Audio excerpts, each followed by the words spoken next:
얼마 전까지 일하던 남편이 회사 사정이 어려워져서 내쫓기다시피 해서 남편은 하루아침에 실업자 신세가 되었고, 그로 인하여 우리 집 가세는 점점 기울어져 가게 되었죠. 가뜩이나 큰애 결혼한다고 그동안 모은 돈 있는 돈 다 털어서 시집 보냈더니 아주 집구석엔 쌀 한 톨조차 아쉬운 형편이 되었답니다. 그러니까 이 와중에 뭐 어쩌겠어요?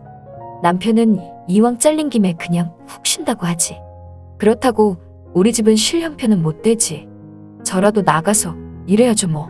하지만 평생 살림만 하던 아줌마가 뭐 제대로 할 일이나 있겠나요? 게다가 나이는 50대 중반이니 써주는 곳도 마땅히 없었답니다. 기껏해야 식당 같은 곳에서 써준다고는 하지만 그조차도 요새 많이 없더라고요. 왜냐면 다들 아시다시피 사정이 안 좋으니까요. 그래서 여기저기 알아보던 결과 파출부 일이 보이길래 전화를 걸어보니 거기는 파출부를 알선하는 곳이고 매일 전화가 오면 일당 받고 파출부 일을 보내주는 곳이었죠. 저는 그리하여 우선 파출부 일이라도 시작하게 되었네요. 그래도 다행히 일은 있더라고요. 한 일주일은 그렇게 파출부 일을 하며 수수료 떼고 일당을 받긴 했지만 이조차도 요새는 어려운 건지 이상하게 언제부턴가 일 있으니 일가라고 전화가 안 오지 뭐예요? 파출부 일을 알선하는 곳에서조차도 전화가 안 오니 난감해서 제가 전화를 해봤어요. 요새 통 일가라고 전화가 안 와서 그러는데 일이 없는 거냐고 물으니 그렇다면서 요새 일이 마땅히 없다며 나중에 일이 들어오면 다시 연락 준다고 하지 뭐예요. 그 말을 들으니 한숨이 나오더라고요. 그 일이 있고 며칠 뒤 아침 일찍부터 전화가 걸려오길래 받아보니 파출부 일을 알선해주는 곳이었죠. 저보고 일 있다고 하면서 오늘 괜찮겠냐고 하길래 저는 당연하다며 그동안 쉬었으니까 일한다고 말하니 그쪽에서 하는 말이 이번에는 평범한 파출부 일은 아니고 공사판에서 잡일을 좀 하는 건데 어떠냐고 하더라고요. 그래서 전 그 일이 어떤 일이냐고 물어보니 공사판에 가면 아줌마들도 몇 있다면서 여기저기 공사판에 돌아다니며 쓰레기나 치워주고 잡일이나 하는 거라면서 크게 어려운 것 없다고 하지 뭐예요. 그 말을 들으니 고민이 됐어요. 왜냐면 그런 일은 정말 한 번도 안 해봤고 공사판은 남자들만 가는 곳인데 50대 중반 아줌마인 내가 그런 곳에서 과연 일이나 할 수 있을까 걱정이 됐죠. 하지만 뭐 어쩌겠어요? 일당은 받고 싶고 우선 알았다고 했답니다. 그리하여 알선해준 곳에서 알려준 공사장으로 향했는데 아파트 신축 공사장 같더라고요.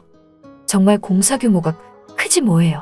게다가 날씨는 겨울이라 왜 이렇게 추운지 정말 일이나 잘할 수 있을까 고민이 됐답니다.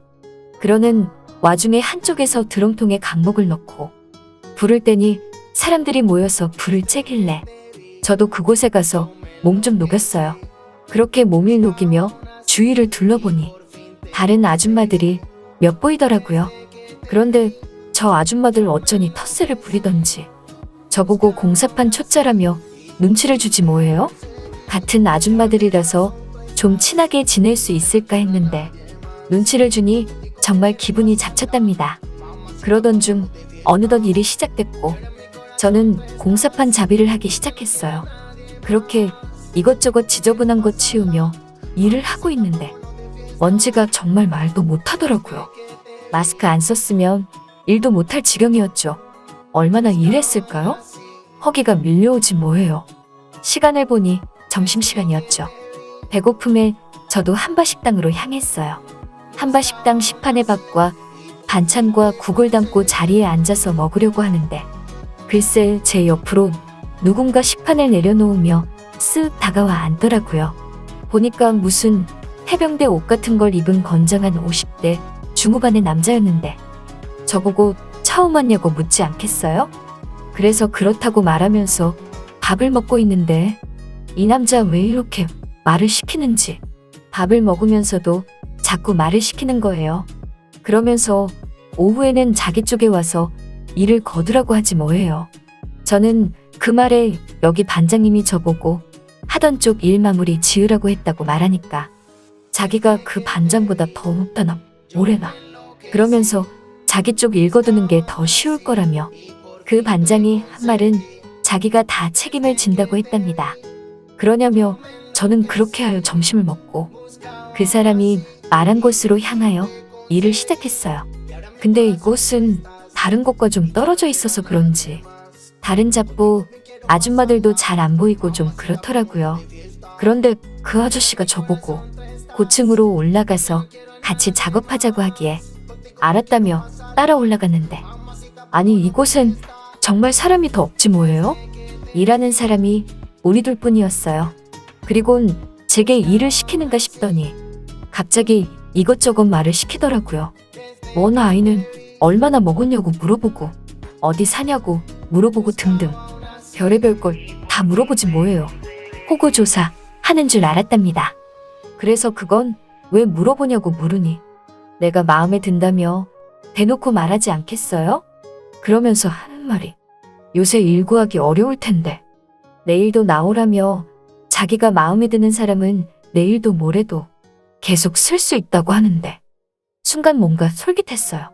왜냐면 여기서 오늘 하루 일해도 내일은 다른 일 찾아야 하는데 이 사람이 나를 써준다고 하니까 뭔가 안심이 된다고 할까? 그런 느낌이 들었거든요. 그러면서 그 사람이 하는 말이 끝나고 잠깐 남으라고 했답니다.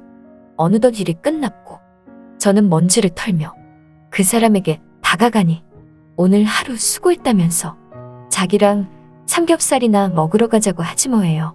먼지를 들이마셨으면 삼겹살을 먹어야 한다고 하길래 저는 안 간다고 말하려는 순간 걱정 말라며 삼겹살은 자기가 쏜다고 했답니다. 솔직히 마기를 해서 그런지 배도 고팠거든요. 그리고 뭐 다 늙어가는 처지에 남자든 아저씨든 할아버지든 간에 나에게 고기를 사준다는데 마다할 이유가 없었죠. 전 좋다며 그 남자를 따라 나섰어요. 그렇게 조촐한 대포집 같은 곳에서 우리는 마주보고 앉아서 삼겹살에 소주를 마셨답니다. 사실 집에서도 술 한잔 안 마시는 저지만 오늘따라 왜 이렇게 소주가 마시고 싶은지 그래서 저도 술 한잔 달라고 해서 받아 마시고 또 한 잔 달라고 해서 받아 마시고 이렇게 받아 마시니 금세 취하게 되었답니다. 얼마나 많이 마신 건지 집에 갈 수조차도 없더라고요.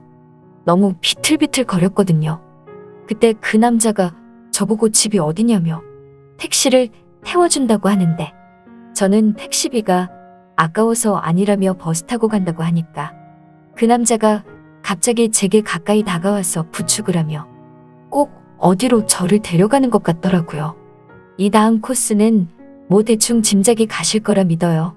저는 속으로 안 당한다며 어디 한번 가봐라 생각하고 있었는데 그런데 갑자기 이 남자가 택시 승강장 쪽에 저를 세워두고서 제게 택시비 10,000원을 쥐어주며 택시 타고 가라고 했답니다.